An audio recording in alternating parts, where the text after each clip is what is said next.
Now let us use superposition to find VA, the voltage potential across our 10 ohm resistor, given we have three sources. We have two independent voltage sources, V1 and V3, and one independent current source, I2.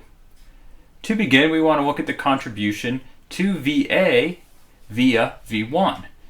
That is, we will short circuit V3 and open circuit I2, and thus we can determine how much V1 contributes to VA. Doing such, we recognize VA can be found via voltage division. That is, VA due to V1 is equal to 10 per 50 ohms times V1, or 0.2 V1.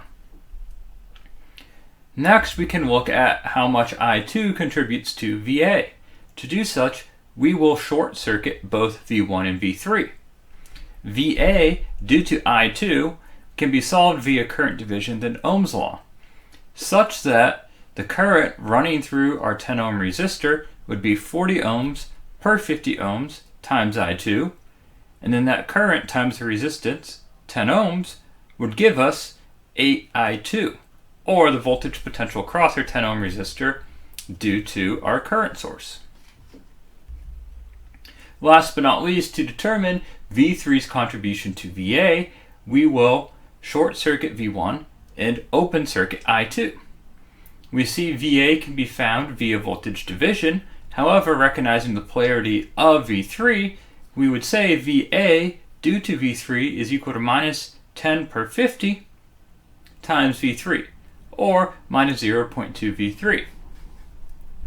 Thus, our total response VA is due to the individual responses from each of our independent sources. That is, VA due to V1 plus VA due to I2 plus VA due to I3, such that VA would be equal to 0.2 V1 plus 8I2 minus 0.2 V3.